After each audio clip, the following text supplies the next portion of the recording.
हम भारत और स्पेन की पार्टनरशिप को नई दिशा दे रहे हैं। हम C295 ट्रांसपोर्ट एयरक्राफ्ट के प्रोडक्शन की फैक्ट्री का शुभारंभ कर रहे हैं।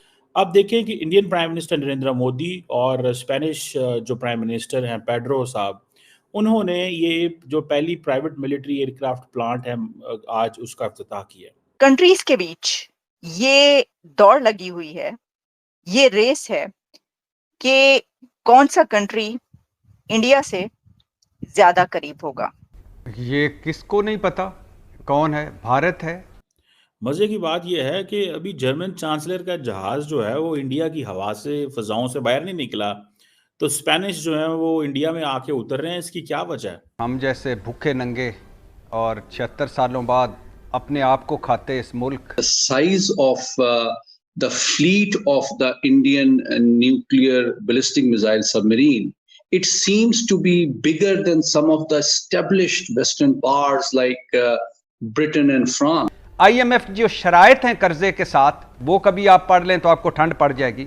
ये जो स्पेन का दौरा है, स्पेन के प्राइम मिनिस्टर का, इसलिए बहुत सिग्निफिकेंट है क्योंकि ये आफ्टर 18 इयर्स है, 18 साल के बाद। यही जो पोजीशन है ये हमारी बैड लक भी इसकी वजह से काफी सारी बन जाती, क्योंकि इस रीजन के अंदर कहीं ना कहीं जंग आई रहती है। इंडिया ने अपना first private military aircraft manufacturing hub जो है वो इंट्रोड्यूस करा। जय हिंद दोस्तों, स्वागत है एक और वीडियो में। दोस्तों, प्रधानमंत्री नरेंद्र मोदी और स्पेन के प्रधानमंत्री पेड्रो सांचेज ने सोमवार 28 अक्टूबर 2024 को वडोदरा में टाटा एयरक्राफ्ट कॉम्प्लेक्स का उद्घाटन किया, जो सैन्य विमान बनाने वाली भारत की पहली निजी सुविधा है, जहां C295 विमान का उत्पादन किया जाएगा। भारत और स्पेन के बीच साझेदारी को नई दिशा मिलने का उल्लेख करते हुए श्री नरेंद्र मोदी ने कहा कि यह परियोजना न केवल दोनों देशों के बीच संबंधों को मजबूत करेगी, बल्कि make in India make for the world mission को भी गति प्रदान करेगी। भारत के C295 कार्यक्रम में कुल 56 एयरक्राफ्ट होंगे, जिसमें से 16 सीधे एयरबस डिलीवरी करेगा और बाकी 40 भारत में बनाए जाएंगे। इन 40 C295 विमानों को बनाने की जिम्मेदारी टाटा एडवांस सिस्टम लिमिटेड की होगी। वायुसेना को स्वदेश में तैयार पहला परिवहन विमान C295 सितंबर 2026 में मिलेगा। दोस्तों, एक इम्पॉर्टेंट डेवलपमेंट है कि इंडिया ने अपना first private military aircraft manufacturing hub जो है वो इंट्रोड्यूस कराई है। बेसिकली टाटा एयरक्राफ्ट कॉम्प्लेक्स जो है वो एयरबस 295 जो मिलिट्री ट्रांसपोर्ट एयरक्राफ्ट है इंडियन एयरफोर्स के लिए बना रही है with the collaboration of the Airbus Spain. So इसको थोड़ा सा पहले ये समझ लें, एक तो इंडिया ने ये किया। अब देखें कि Indian prime minister Narendra Modi और स्पेनिश जो प्राइम मिनिस्टर हैं पेड्रो साहब, उन्होंने ये जो पहली प्राइवेट मिलिट्री एयरक्राफ्ट प्लांट है आज उसका इफ्तिताह किया। ठीक है जी। और जिसे आप ये कह लें कि इंडिया जो आत्मनिर्भर भारत की बात करता है, ठीक है, और बात करता है एरोस्पेस इंडस्ट्री की बात करता है, मैन्युफैक्चरिंग की बात करता है। इंडिया के अंदर आपको पता है कि स्पेनिश प्राइम मिनिस्टर को रोड शो दिया गया गुजरात स्टेट के अंदर। एक उनका शहर है, उसको बोलते हैं वडोदरा। ठीक है जी। वडोदरा जो है उसके अंदर उनको रोड शो दिया गया। मैं सोच रहा था कहाँ SCO की इस्लामाबाद की समिट के कहाँ शहर बंद करना पड़े और कहाँ गुजरात के अंदर, इट्स नॉट दिल्ली, इस गुजरात, कहाँ गुजरात के अंदर एक शहर के अंदर एक उनको जो है वो बैनर्स लहराए जा रहे हैं, रोड शो हो रहा है और वेलकम किया जा रहा है, सड़कों पे घूम रहे हैं दोनों लीडर्स। मतलब नरेंद्र मोदी जो है, मतलब ही इज डूइंग, मतलब nobody on this planet has done to create the optics for India, which India itself is doing. American prime minister, president ऐसे नहीं कर सकता, ब्रिटिश प्राइम मिनिस्टर ऐसे नहीं कर सकता कि किसी लीडर को लेके सड़कों पे जाए और लोग उसके लिए तालियां बजाएं। लोग डरते हैं कि हमारे खिलाफ ना कुछ हो जाए। इंडिया के अंदर भी जारी बात है, मोदी साहब के खिलाफ बहुत कुछ हो सकता है, होता भी है, लोग कंप्लेन भी करते हैं, बुरा भला भी कहते हैं, लेकिन जब एक ग्लोबल लीडर आता है, इंटरनेशनली लीडर आता है, तो इंडियंस देन सारी बातें करते हैं, सपोर्ट करते हैं। आप देखिए कि ये जो टाटा एयरक्राफ्ट कॉम्प्लेक्स मैन्युफैक्चर जो है एक जो एक मैन्युफैक्चरिंग हब बनी है जो कि Airbus C295 military transport aircraft बनाएगा एयरबस स्पेन के ताउन के साथ। अब मोदी साहब का विजन जो है वो है इंडिया को इंडस्ट्रियल पावर हाउस बनाना है, इंटरनेशनल मैग्नेट फॉर इन्वेस्टमेंट बनाना है, बिजनेस टू बी जिसे B2B कोलैबोरेशन हम कहते हैं वो करने।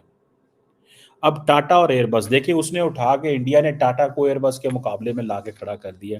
पहले तो अपनी ज़रूरियात पूरी करेंगे, फिर दुनिया की ज़रूरियात पूरी करेंगे। देखिए वो जिस पाथ पे चले थे, जहाँ पे वो चले थे, उनको देखिए आज इंडिया की जो एरोस्पेस इंडस्ट्री है ना, उसके लिए नए दरवाजे खुल गए हैं। अब यूरोपियन कंपनीज जो हैं वो कहेंगे अच्छा स्पेन के साथ कर रहे हैं तो हम भी इसके साथ कर लेते हैं। मैं आपको बात बताऊं, the Indians they have achieved a huge milestone, बहुत बड़ा माइलस्टोन है। कि ये जो काम है ये इतनी जल्दी नहीं हो गया, बल्कि काफी इसके लिए जो है वो कोशिशें की जा रही थी।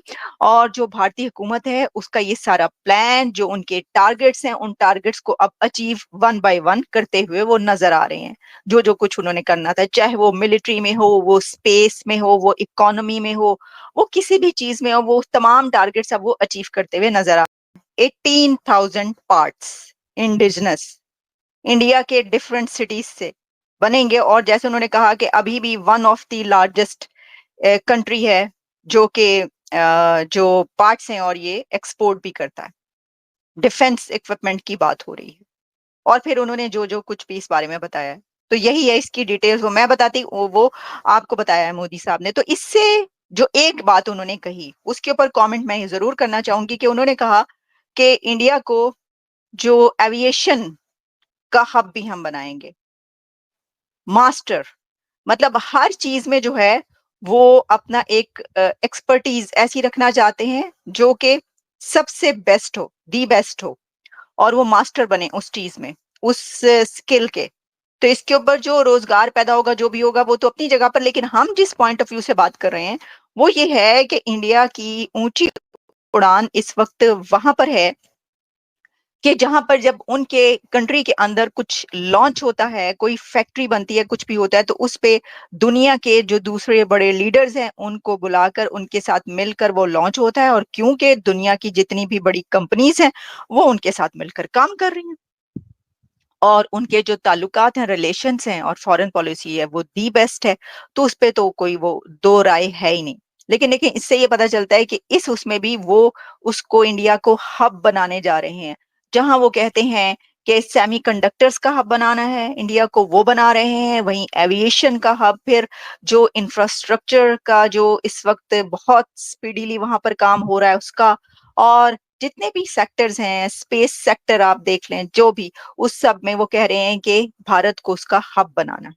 और वो हब इसलिए बनाना है उन्होंने, और वो बना रहे हैं क्योंकि जो फिफ्थ बड़ी इकोनॉमी है, थर्ड वो बनने लगे हैं, और दुनिया की सबसे बड़ी पॉपुलेशन, अब उसको उनका जो एक स्टेटस है वो उसको वहां पर लेकर हर तरह से हर डिपार्टमेंट में लेकर आ रहे हैं।